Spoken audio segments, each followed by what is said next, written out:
Hey everyone, welcome back to another video in my Learning to Draw video series. This is part 2 of learning how to draw boxes in one-point perspective. In the previous video I showed you guys how to go ahead and draw all the lines that are in this picture. I explained a little bit about how one-point perspective works. So today I'm going to show you guys how to shade this in. To the left of me I have my different drawing pencils. So if you want to know more about the drawing pencils, I go a little bit more in depth in another video, so you can go ahead and watch that. All right, so let's get started. So how do you figure out which values to put when you're drawing this? Well, the first thing that you want to do is establish your light source in the picture. So to make our life easy, what I'm going to do is just go ahead and place a circle here. Now you don't have to draw this on your picture, but just for demonstration purposes, I'm going to go ahead and draw the circle. And we're going to imagine that this is a floating light bulb in the sky. Or you can just imagine it that it's your sun. It doesn't really matter.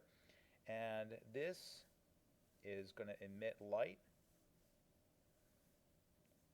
in the following direction. So I'm drawing these arrows to exaggerate the light rays coming down and hitting our objects. Okay, so since the light is hitting our objects, we can just assume a few things. So number one, if the light is hitting the top of the box, we can assume that this is going to be the whitest part of our value. So let's go ahead and just, if you want to, for just demonstration purposes, we'll just make this a 1. Okay. Now the next thing you need to decide is, well, what is going to be the second lightest part? We could say that maybe this side and the top could be the same, but since this is down just a little bit, I'm going to go ahead and just make this side a 2.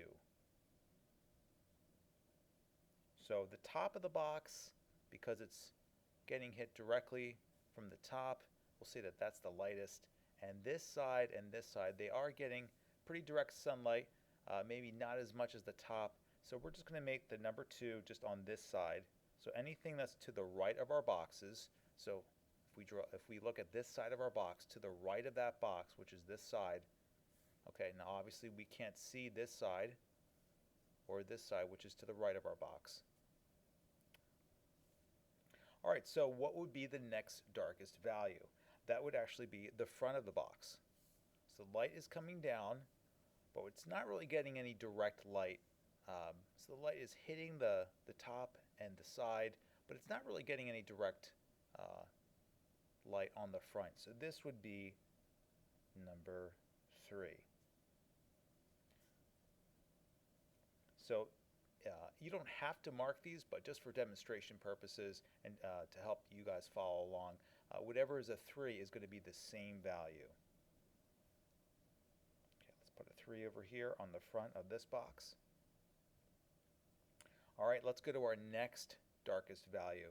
So the light is hitting the box like this. This side is almost the opposite of our light bulb. Okay, so this is going to be on the darker side. So we'll make this a number 4. So this side and this side are both to the left of the box. So they should have the same value. To the left of this box is this side, which we do not see. Okay, it's literally right here. Okay. And the darkest part of the box should be the bottom of the box. So the light is hitting the box, and the bottom of it should be the darkest. So we'll make that a 5. So this is going to be pretty dark. Actually, what is probably the darkest part is sitting underneath the box. But just so we can make our life easy, we'll just designate this as our darkest value. Okay, so what we want to do is we could do this all with our standard drawing pencil, and that would be a pressure exercise. So, but it would probably be easier if you guys actually used your drawing pencils. So let's look at our drawing pencils here and let's find the lightest one. So in my stack, I have a 4H. If you have a 6H, you could use that, but I think 4H is pretty light. So I'm going to just first find the lightest side here, which is number 1. Okay, and since number 1 is the lightest, we'll actually leave that white. So let's just erase those 1s. We know that the 1s are white. Whoops. The next lightest part is 2. So I know that I need to do 2, the same value. Let me erase that 2. Grab a ruler. This is going to make your life easier. Put your ruler against this side.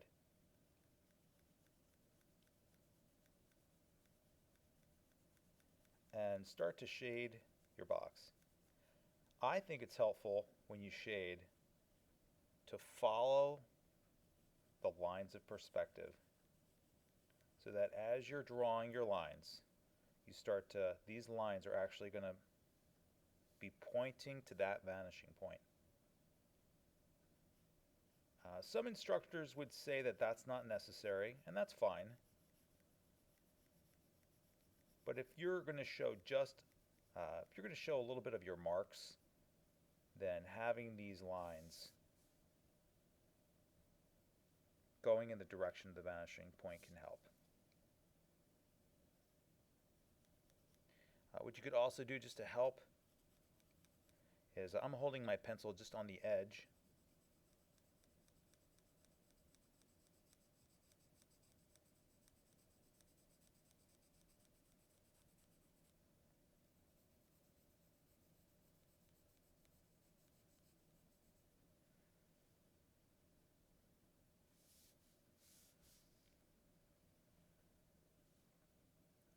Turn my hand there a little bit.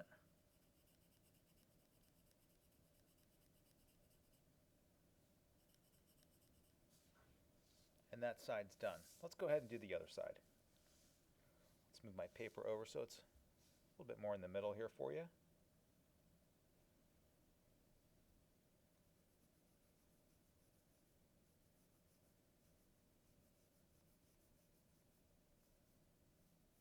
If you can, go all the way across with your shading. If you go halfway,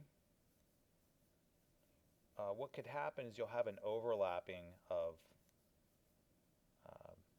with your pencil marks. And what we're striving for is really to have a really uniform value going all the way across the box.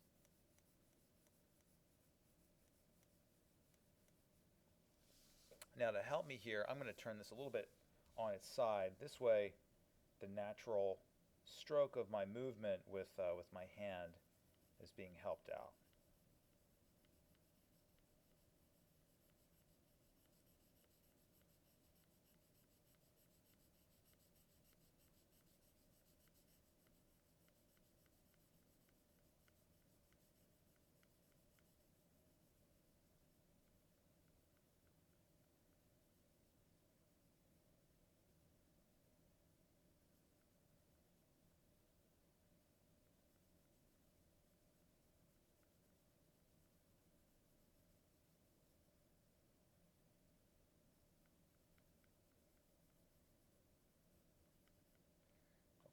Now I'm going to check to see these two. It looks like I need to maybe make this side just a tad darker so that I'm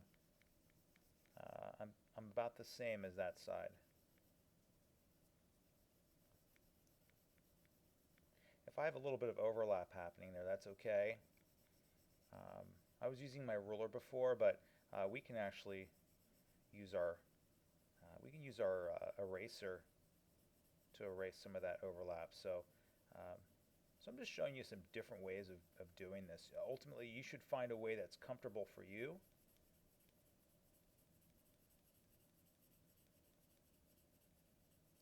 And as you're doing this, just so you know, you want to be aware of your hand rubbing the edge of your boxes. So I've got an eraser here I'm going to erase that edge so it's nice and crisp.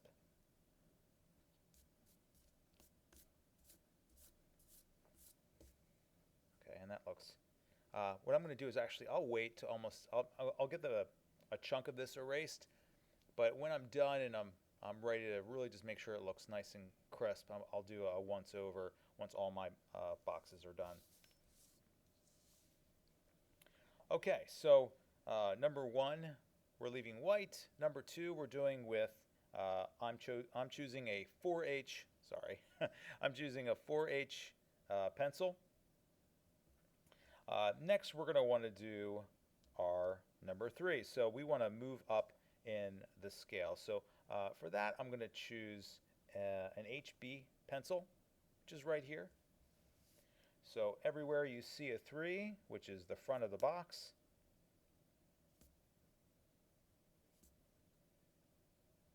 that's where we'll use our HB. So here we go.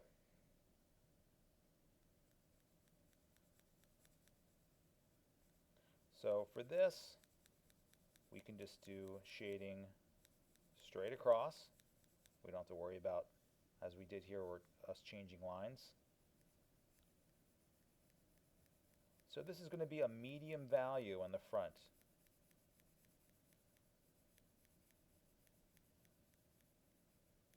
So it's a little hard to get your strokes to go all the way across.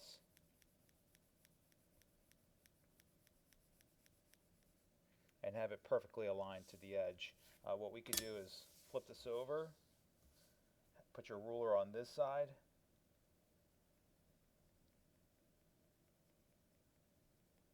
let's just put this, I'm going to slide this over so it's a little bit centered on the camera for you, make it a little easier for you to see.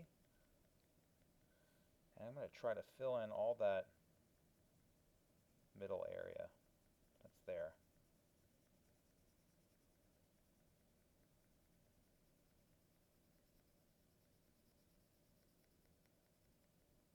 Now right here, this is what I'm talking about. So when you have that overlapping of pencil, okay, you kind of have, I don't know how to describe it. You just get this texture that gets built up. So the only way to kind of avoid that or to kind of improve that is just to kind of go over everything again. If you do that, the unfortunate part of doing that is just that you're going to be increasing your value. You're going to be making it darker, which is, in this case, it's not necessarily a bad thing. Because remember, I just want a medium value here. I'm not striving to go dark. And it's okay if my pencil goes over the edge. Remember, we can erase that later.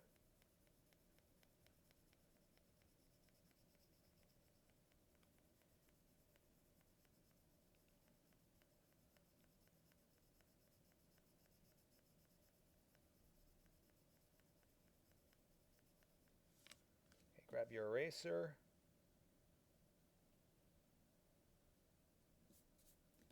Okay, now when I erase this, you'll see that I was just trying to be careful that my finger didn't go over the top of that, which you could also do. I don't have it handy here, but you could actually have a designated eraser brush, which you could just use to just erase this away or just push away some of these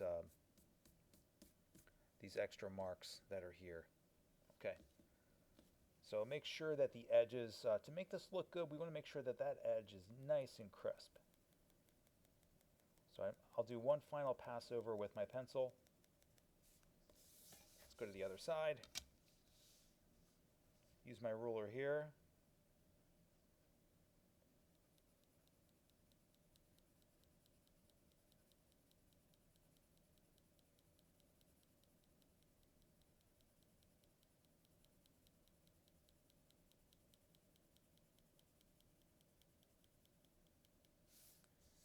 Okay, I've done that. All right, let's go on and do the other boxes. Now, I'm going to go ahead and finish this drawing.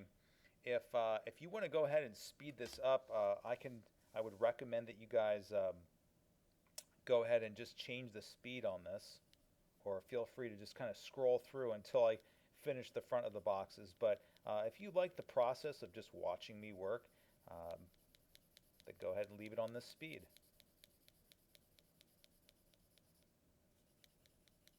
So again, start with your ruler on the one side.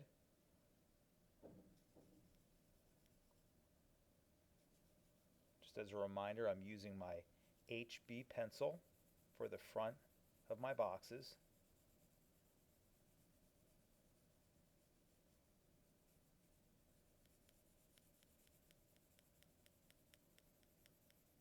And I want to try to fill in this value and make it look very uniform, or just uniform. Probably saying very didn't make sense. Okay, let's go ahead and do it. Let's do this side.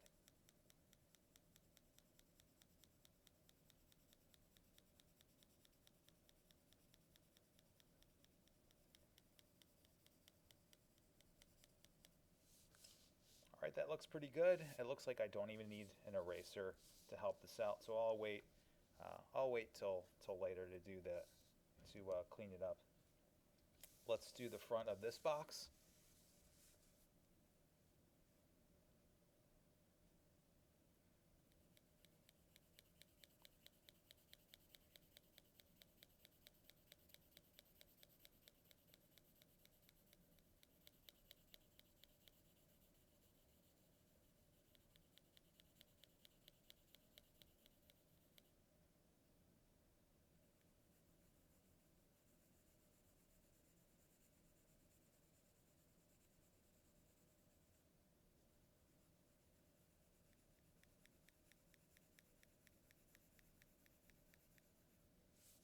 Let's flip this over.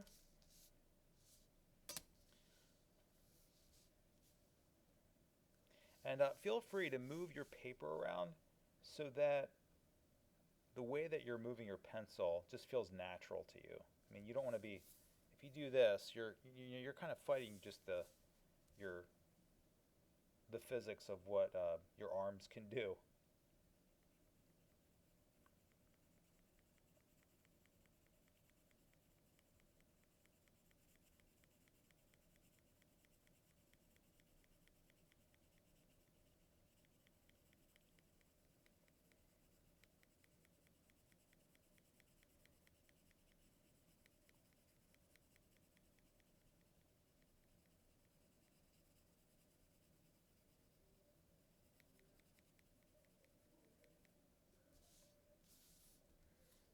All right, and you'll see that in the middle, maybe there's some overlapping, and I could probably just try to work on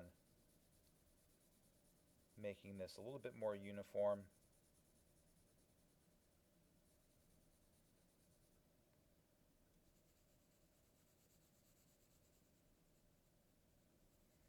I would say we're not going for photorealism here. That's really not the goal for this. This is really a beginning exercise just to start to get our mind wrapped around how to figure out where to put value. All right, it looks like this is maybe just a little bit darker. These two are pretty close, so I might want to just make this just a little darker. Unfortunately, you're kind of at the mercy of whatever is your darkest front. I mean, you could use an eraser, but I think you're probably asking for trouble because when you use your eraser, you're going to be leaving marks. So I would say just gradually build up your value so that it's easier to build it up because once it's down, it's down.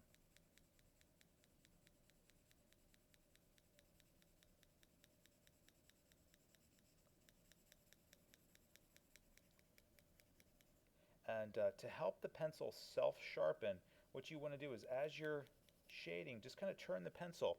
So when I'm saying turn the pencil, I'm doing this with my hand. You may not be seeing that as I'm filling in the value, but I'm turning the pencil slowly. Okay, so that looks pretty good. I'll just put the ruler there.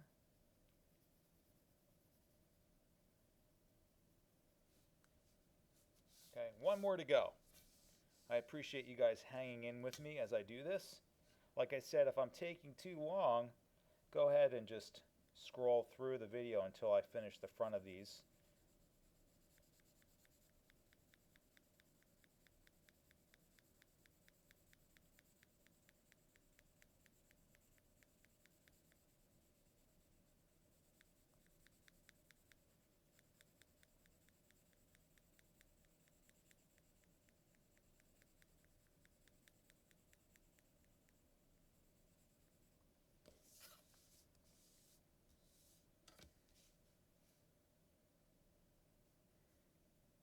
I flip my paper over and I put my ruler on the other side. This is really going to help just make sure that the edge of your boxes are nice and crisp.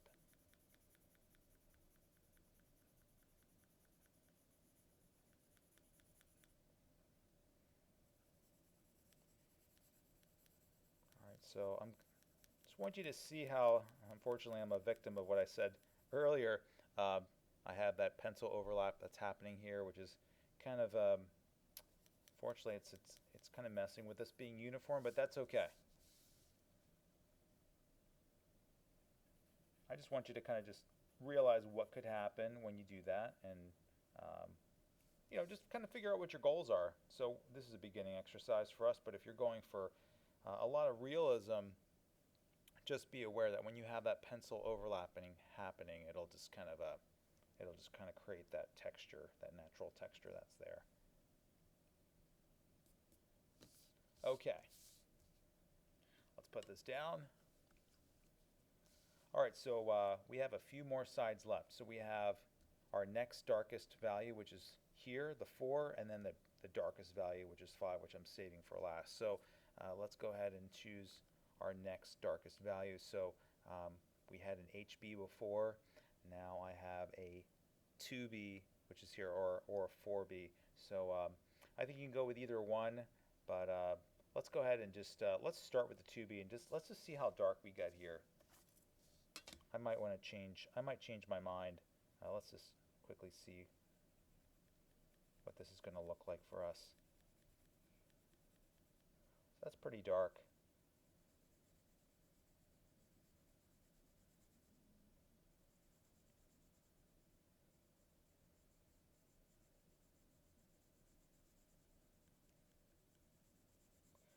I want to be careful. I don't want to go too dark here because I want that bottom to be almost black, or just about. So this is a hard angle to do here. So let's just switch sides. Put my ruler on this side. That's better. I probably should have started this way.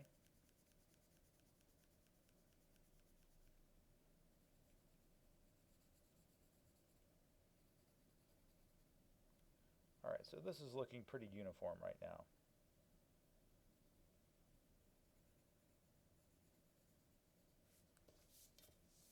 All right, let's just check it. It looks like maybe I need to fill in that bottom part right here.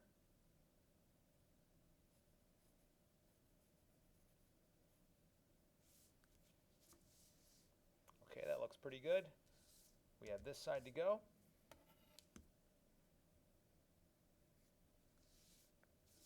Let's start off, sorry, there we go. Let's start off doing this. Put our ruler right here.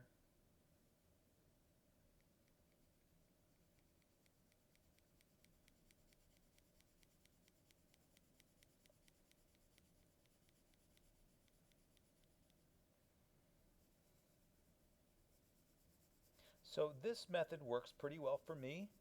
You might have your own method, and if that works for you, great.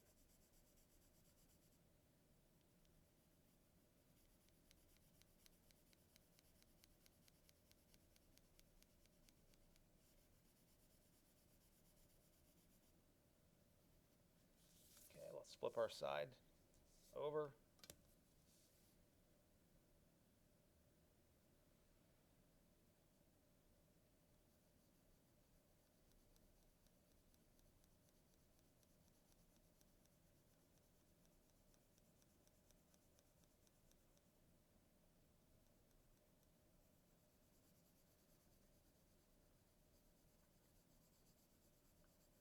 filling this in, trying to make it as uniform as possible.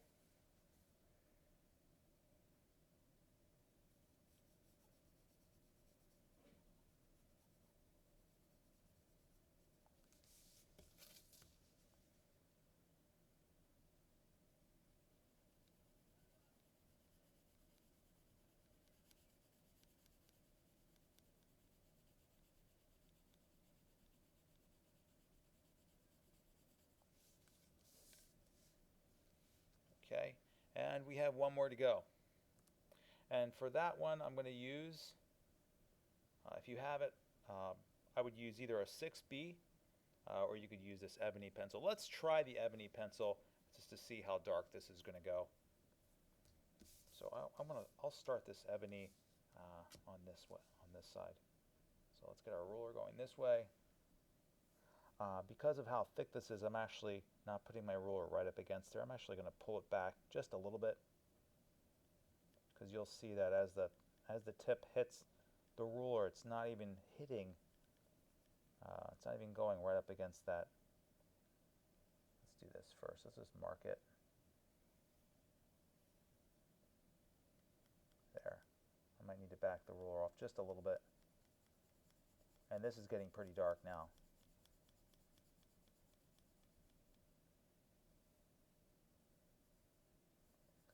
You'll see how dark it gets once I really start pressing down. So right now I'm just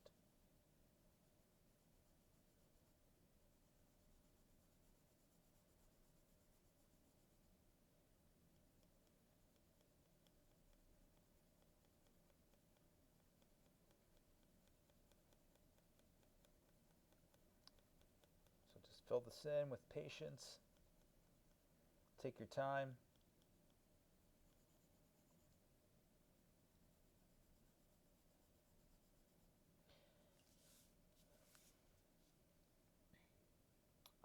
If you're a person who really likes to press down hard, just be cautious of that.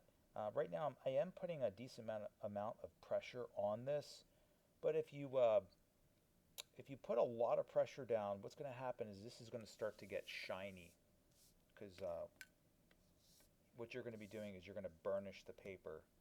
You're going to really press the fibers of the paper down so hard that it's like you're polishing the surface.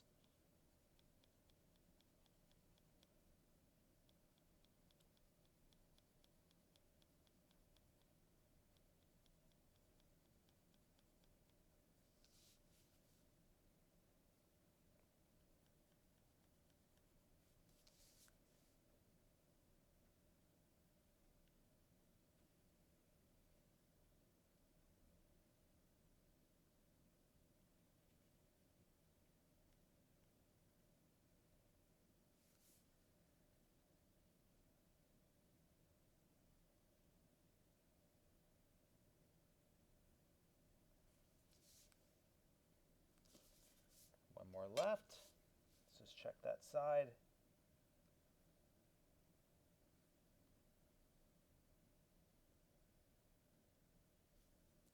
Let's check this one more time. I'm almost done here. We're in the home stretch.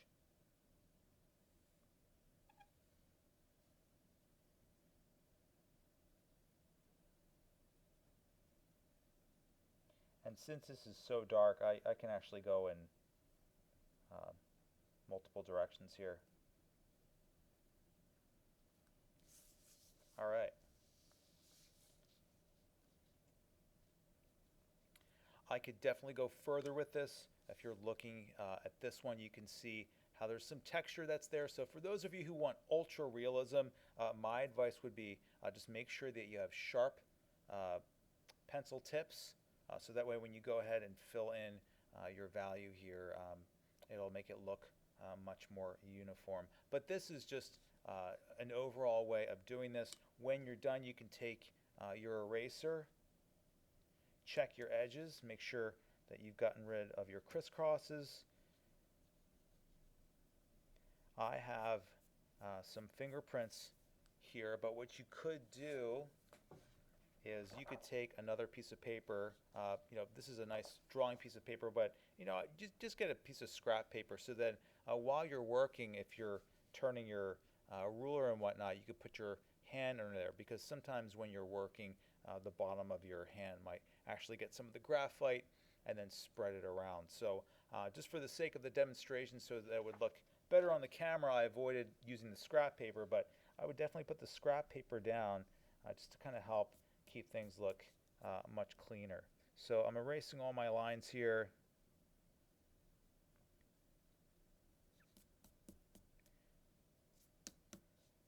And I'm just going to stop right there. I think I've done enough. I think you guys have figured out how to do this, so I'm hoping that this method will help you to figure out which values to use when shading in your boxes. Thanks so much for watching this, and I'll see you soon with another video.